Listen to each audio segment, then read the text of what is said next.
I guess what I want to talk about today, based on a lot of comments I've been getting lately, all good comments, appreciate that. Again, one of the main purposes of my channel is to try to help guys that are new here. I just realized I forgot to shave this morning, sorry. It's Saturday, so there's my excuse. Your retirement here, though, will be what you make of it. And, keep in mind, like when I quote statistics, when I talk about, I see most guys this, many people that, I see this very common. Keep in mind that that's, again, my personal experience, and that's out here in the Isan region. I'm in the southern area of it. I'm not at the edge. I am in the absolute heart of it, but I am in the southern part. And I am in the suburban Kolat area, the city of Kolat, K-O-R-A-T. I'll put it on the screen like I always do for the newer guys. It's an interesting place. I think if you're new to Thailand or planning on coming here, I think it's worth a look. If you think you might like some of the same things I do, if not, then definitely don't. I just see touristy type areas populated with lots of foreigners, and I don't know why I feel that way. I am unable to articulate it to myself or to you why, but I just don't care for that experience. I'm on my own mission. I got my own stuff. I got my own focus. I don't know what it is, but here we are. I did a video a little bit touching on the edges of this that I called Your Mileage May Vary, which is a little bit of that kind of idea, and this is going to be a little bit of a deeper dive. That one created some comments and stuff, and I kind of wanted to tackle a little bit here. In my opinion, and in my experience and observation, and the best I can tell you, okay, 90% of Thais from what I see, 90% plus, it could be 99% for all I know, but the overwhelming majority is what you want to hear, have really no interest in us, So I say that so that you don't come here with some kind of like self-important attitude, which I might have been guilty of, based on getting a whole bunch of wrong information before I came here, that all the Thais would be super interested. Now, they're often curious. They might stare because if you go out in an area where there aren't foreigners that are really, I look so different from the average Thai, and you can describe that for yourself. I get people just staring at me, and it's not just women that want to date me or something. It's just, they're just curious, They just, geez, what the heck is that? Where's that guy from, And in fairness, Fawn is always saying that, some of it is when they see a foreigner, they have kind of a stereotype. And the stereotypical foreigner is very overweight and is dressed and groomed to a Western standard, which is drastically lower than a Thai standard for appearance. And so they see a foreigner that's cleaned up and dressing a little bit in the Thai standards and such. They've like never seen that. Not out here. I mean, in Bangkok, you probably see that every 2 seconds. But out here, no, I don't. Apparently, you don't. I don't. It's rare to see a guy that looks like he's not on the end of a 3-day bender. I'm not. Maybe they aren't. I'm not saying that, but they have that appearance. But no. So most of them have no interest in us, and so. They're just very polite. So really, it becomes on you when and who and how you want to engage and all that in the culture. And as you do that, you'll start to make your reputation, and you'll start to kind of create your little retirement experience around you. And so I just tell you to put some thought into that, and just, I look at it this way. I try to be a little bit of an ambassador. I hear from so many of my Thai friends how rude so many of the foreigners are. They complain about us a lot because a lot of us don't act very nice. And I see it with my own eyes. I mean, at some point, it's freaking embarrassing, honestly. I mean, Fawn will kind of look over and raise her eyebrow, and she doesn't, my dong poo, she doesn't have to say a thing. And I kind of look, and I kind of do that, and, then I'll say something like, Lail Day, it's up to them, that's what can you do? Okay, so most Thais just kind of live their lives, and we're sort of a mild curiosity and whatnot, so you don't really, there's not a whole lot going on there. But what about the small percentage of people that do take an interest?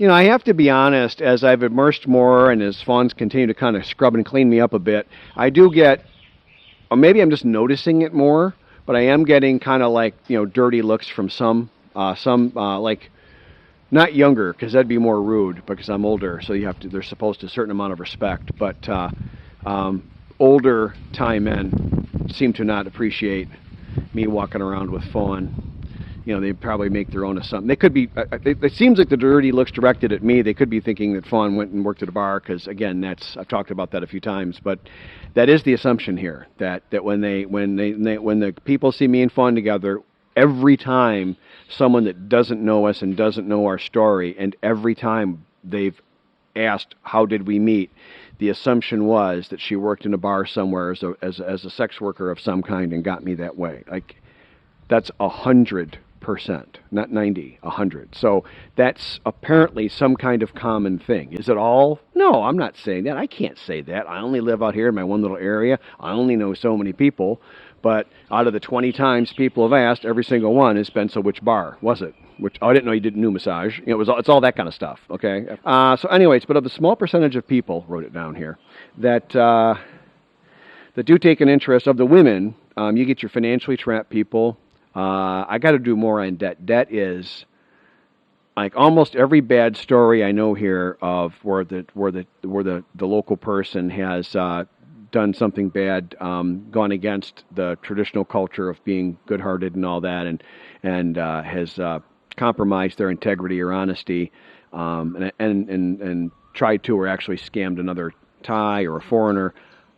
Almost every time there's a big debt behind that. So debt's a huge problem here. So one thing you will get is people with debt problems. I'll just call them financially trapped. Again, this is a male-dominated culture. Thailand is relatively poor. I'm going to say compared to the United States. I'm not doo-tooking anybody, but it's a super obvious thing, okay? It's harder here. Life's harder here for the Thais as it is, and then for women it's a lot harder. So you will get the financially trapped women reaching out, and they'll see a foreign guy. And I'm not saying it's good or bad. I'm just saying it's a thing, okay? The other one, of course, is your sex workers and scammers, and those are often the same thing. And maybe always the same thing. I got to think about that. And then the other one is, hey, some good news. The third group of the three that I could think of, I'm sure there's 20, but I could think of three of women that would take an interest in a foreign guy, is those that are more highly educated and have some familiarity with us, so that we don't appear like aliens right out of our spaceship. And that would be me and Fawn. Fawn was teaching me Thai. She spoke really good English because she worked as a tour guide before, worked as maid service in a hotel before, putting herself through college. Partly, she has some family members who they all pulled together and I think squeezed every nickel out of everything they could to put her through college. That gave her exposure to English and to foreigners. We've talked about this quite a bit, and she was still very much afraid of foreigners. Because the Thais, if you're a good traditional Thai, particularly village culture person and, all that, it's a very gentle, polite, kind culture. There's a lot of, respect paying to people older, a lot of required politeness that we don't have in our culture. And so we appear kind of gruff and whatnot to them, and then we're physically bigger and have big, deep voices and all that. And she was physically scared as well as kind of culturally scared, okay? But she was very curious, and she was interested in possibly having a foreign husband for a long time, but she was even too scared to even talk to a foreigner. Isn't that kind of funny? She did ultimately marry a Thai man, and that kind of went the way it often can if the Thai man is unfaithful. And that kind of went to stereotypical, very stereotypical. Her story is very stereotypical. She did the younger, handsome husband thing, and it didn't work out so well. So she went with me. So there you go. Generally speaking, the overwhelming majority of women that will reach out to a foreign guy and flirt, give a bing ping. I've talked about what bing pings are. All that kind of stuff.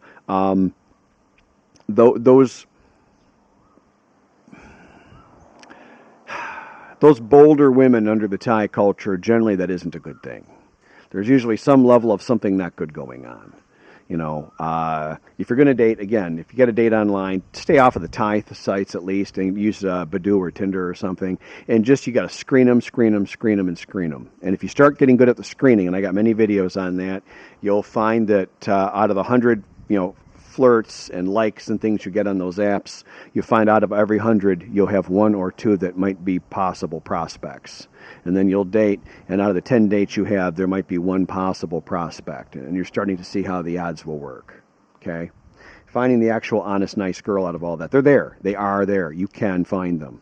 But Fawn and I have been helping one particular friend of mine go through this, and it was eye-opening even to me to see what a rough go he was having. I mean, it was really impressive that the level of problems he was having to face by dating through a couple of applications.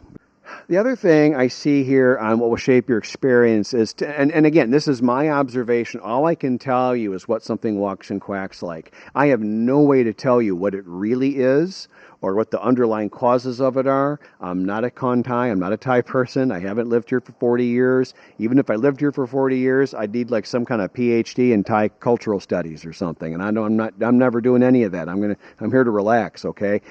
If something walks and quacks almost exactly like a duck, you can think of it as a duck and you'll be okay. It might be a nuclear reactor. I don't care. It might be Bozo the Clown. But if it walks and quacks enough like a duck, you can treat it like a duck. You follow my logic there, right? And I could be wrong, but what it looks like to me is you've got kind of an old school and a new school culture here. And you got the old school traditional ties, and when I think of that, I mean, literally the first thing that pops into my head is a picture of Kun Pa, Fawn's dad. He's always been honest with me. Yesterday I bought both of Fawn's boys, expensive under the Thai money system, expensive to them, but cheap to me, and I thought about it, and I did it. And I bought 2 big squirt guns for both of Fawn's boys, and Kun Pa's first thing was, why did they cajole me to buy the squirt guns? And he was immediately questioning them, grilled them pretty hard that if that was fair or not. And again, when I go to buy something, he'll negotiate a lower price, and it's just on and on and on. He's never asked for a thing.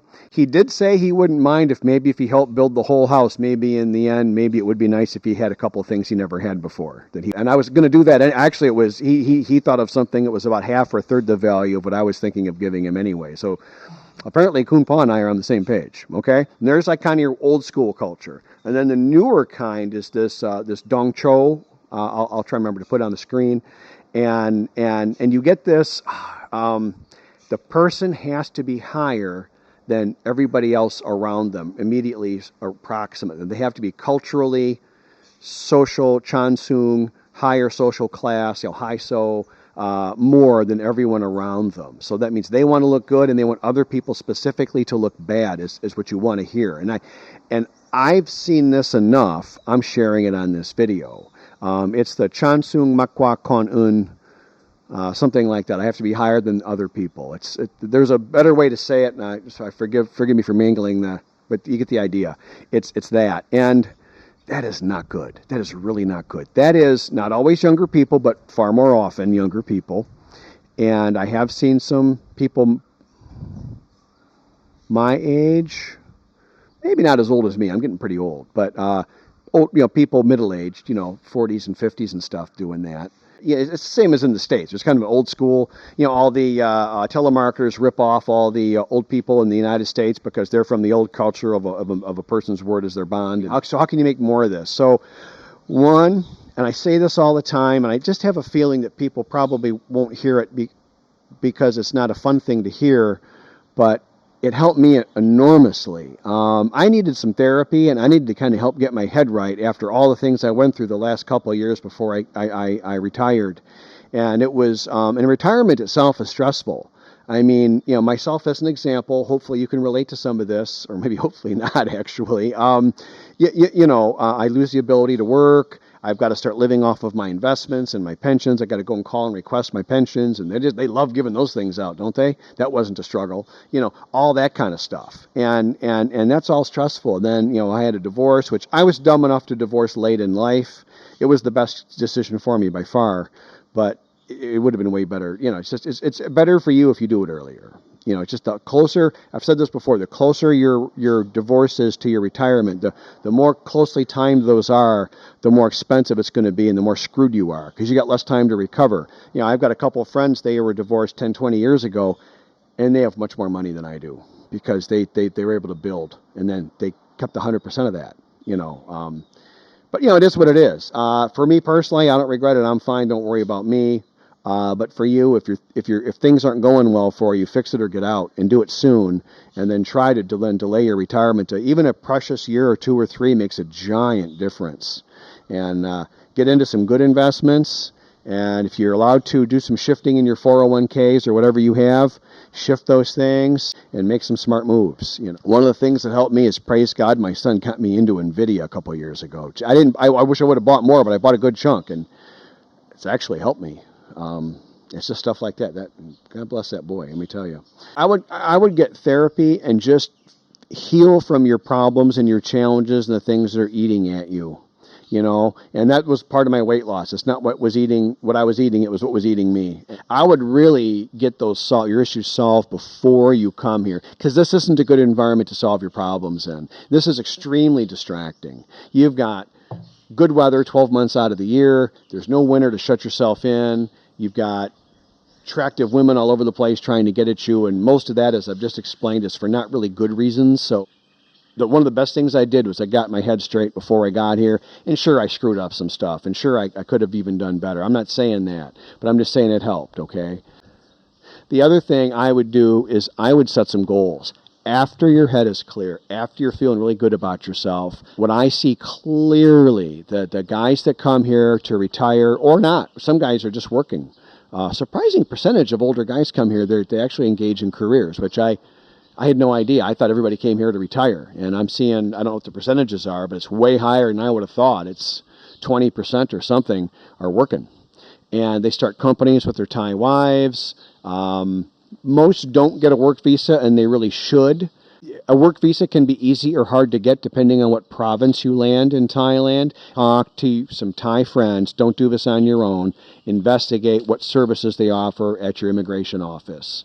And there could be legitimate services available that you could avail yourself and get the visa that you want. But the guys that are happy here have a plan. And whether they're working or retired or not doesn't matter, but they're on a plan. And they're pursuing goals. They have goals. And I've known guys that have come here to study and pursue their art. And some are artists. Some people are really into the language, way beyond. I study it, and I enjoy it, and it's great, and it's a lovely hobby. And you could probably study lots of other things, I imagine. I don't know. There's probably lots of stuff you could do here. And I'm going to kind of use my house construction as sort of a hobby, because it's going to take a long time to build. And anybody can think what they want of that. That's fine. But for me, it's in my best interest to go slow. And for political reasons and such here, we'll say, but also kind of a fun process. I like construction. I enjoy it, and I miss doing it. And I know guys that manage their portfolio and their retirement nest eggs and things like that, and they're really into the market, and they're trading currencies and buying gold, and I don't want to live like that. To me, that's not me. But you could do that if you want. And that's a productive hobby, I suppose. If you don't get yourself too stressed out over it. So that's the positive side. If you have a goal and then come up with tactics and strategies to meet those goals, I'd write it down in notes. I'd make a little, like they have that convenient notes app, and all the phones have it. Human beings, we like structure. We enjoy structure. And that's one of the things I like about my life with Fawn, is that she still works, and even to a point that she has 2 boys, there's things she has to do. Now, sometimes it intrudes and it goes too far, and I've learned now, and me and her whole family and her boys have learned the pushback, and hey, it's got to be a balance. But it gives a structure. Like right now, I'm at Fawn's work for a half day, and I got some YouTube stuff to do. There's been some stuff going on with that, and I need to have Fawn put some pain balm on my back. My back is killing me. Yesterday I did a workout at a new gym, and just having the equipment in different locations, different heights, different reaches, different levels of stooping to get different things, it just put challenges on my core. But I'm trying to mix it up. It was getting a little boring going to the same gym all the time, and the other gym has some different equipment that I can maybe learn to use for an advantage. And over there's another cafe that I can go check out. So it's just, I can make a nice routine out of this, I want to talk about what I see as a fairly high crash and burn rate for the expats come here, the retired foreigners. The overwhelming majority of guys I know live in the villages somewhere. I do know guys that live in the city a lot, some close, some not as close, more peripherally. But the Thai wives all talk. A lot of stuff from Fawn comes back to me. I hear a lot of things, and if it's legit and Fawn feels it's legit, then I'll share it. If I include as a group, just lump into one group, the foreign retirees here that just overtly seem very unhappy. that seem some level of miserable, and this is unfortunately common. We're going to talk about this.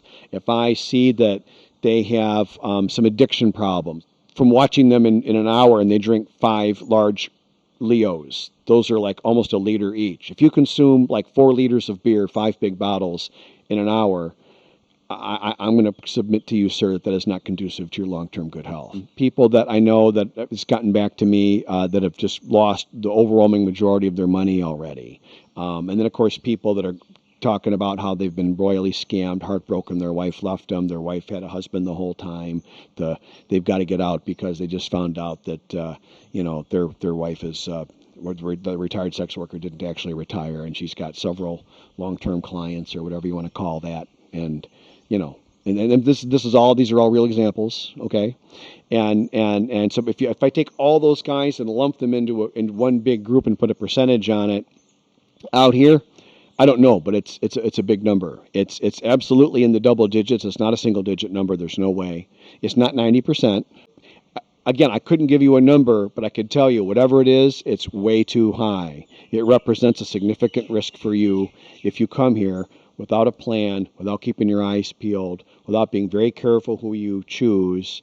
And like I was saying, the lady that you marry your partner with at whatever level is going to most likely have a really big impact on your retirement. If you look at Fawn, her life is a quiet village girl that works as a professional. So a lot of my engagement with her is here. I'm sitting in this professional environment. We go on these professional work trips. I engage with her professional coworkers and friends, and then the rest of our time together, we're in the village doing quiet village stuff. And then, because what I want to do, sometimes when I'm physically able and in the mood and all that, then, we go to the city of Colad or Joho and we go to a nice restaurant and sip a draft craft beer, and eat a quality meal, like a high-end meal, something really tasty. I love good food. Yeah, so the high crash and burn rate here, it's got to be at least 10%, 20% of the guys run into some kind of significant problems. And I'll tell you, at times it feels like 80%. I mean, in my immediate area of the several villages around me and of all the foreigners that I know, I can't think of one that's doing well. Yeah, I can't name one that's doing well other than me. I'm very happy. My life's climbing on an upward trajectory. But I came here with a serious. I'm a planner. Your experience here is going to really be what you make of it, and your problems from your home country will 100% follow you if you don't kill them before you come here. I'd sort all that stuff out. If you think I'm talking kind of soft or something, like I'm a marshmallow or something, it's up to you. But I'm telling you, you're better off to get your head cleared. And if something's been bothering you, I will go talk it out. I will get on the proper medication. Whatever the thing is you got to have, I will get that all sorted. And, you'll find that your life just improves anyways. And come here, and then you got a new you and a fresh start. And to me, I fully hit the reset button. That's why Davo named my channel what he did. I've just taken a total do-over and a reset. In my old life, I was 50 pounds overweight. I was just miserable the last several years. It was very hard to stay happy and keep a positive mindset. I had so much negativity directed at me, coming at me every day, every day without a break. And now the financial pressures and just constantly having to make a pile of money to burn through it every month. In my old life, we were burning through, 8 to 10 grand a month cash, and that's way too much. It's way too expensive for me. It was, and I wasn't really enjoying it. Out of all that money, a nice car that I would have really enjoyed being a car guy would have been an extra $700-800 a month car payment. And shit, if I'm burning 10 every month, I never got what I wanted, And so, not never, but you know what I mean. And now it's what I want. I share, and I feel, by my definition, I'm being such a nice guy. Let me tell you. I don't know. That's so self-serving, but I have no other way to say it. But I feel like I'm being good and helpful to those around me. And sometimes I feel like it's been a little too much in the past. I've pulled back and I've talked to Fawn about it. And actually, she was very agreeable on the whole thing. And anything that Fawn wants to do, well, we have to wait because I'm doing me time. And then that's fair. You know, what are you going to say? You know, it's my retirement. I was a little bit ranty a couple of videos ago, and I talked about fawning her boys. And then you'll see I put in the beginning a little message saying I think I was a little crusty that day, and I kind of apologize in advance. And I'll say it again. I do love her boys. They are cute little guys, and sometimes when I am bored and I'm in the village, and I do deliberately take quiet days at home because I got to let my muscles recover. I've got to let my back rest. But then they'll get boring, and I'll wander over to Fawn's family's compound. There's 5 houses or 7 houses in a row or whatever the hell it is, and I'll go find her 2 boys, and I'll ask them if they want to go to the local fun store, and they always want to go, or 90% of the time. And I love buying an ice cream for Coonpaw because he's kind of a stoic, serious, hardworking, never ask for anything kind of guy. But when you hand him an ice cream, his face lights up. So, yeah, I do. So I do deliberately seek some of that stuff out. But then it's like, okay, 15 minutes, that was good. That was my light dose. I'm going to go back to reading my book, or now I need a nap, or I need to go get a massage, or you get it. So anyway, so there you are. Your retirement's what you make of it, and I'd be very careful. Maria Shriver was publicly quoted one time as saying, "What you are thinking is what you're becoming." I would tell you that. Watch your thoughts and come up with good plans and stick to your plan. You know, don't get distracted off by a cute little pair of eyes or a pair of anything else. Go your own way. Okay. All right. Hey, thanks. Good luck to us all. The luggage in the background. The Thais are like obsessed with luggage. They always have these big luggage events at the mall. So I kind of figured that if I take each box and move it down 10 centimeters, which is like 4 inches or something, and I move each box in 7 centimeters, which is about 2 3/4, in and integrates it into the bike. That's going to be the next goal. And here's a picture of the motorcycle as it stands right now. There's the new windshield, and you see the boxes on there, and that'll all get reworked and smoothed out. And it's just been a nice hobby for me to kind of tweak and play with this thing and learn to get better at riding it, and more comfortable riding it in Thailand of all places. So it's just been a great thing. And here we have just a standard pretty little shot of fun, which is quite frankly pretty easy to find. And makes for a very pleasant retirement, let me tell you. And here's a picture of her. I just snapped real quick. We were at Dea's Cafe in Kolat, right behind St. Mary's, where I go every week. It's so crazy. Can't wait to go next week. My name is Rob, and thank you for supporting my YouTube channel. I meant every word I just said with respect.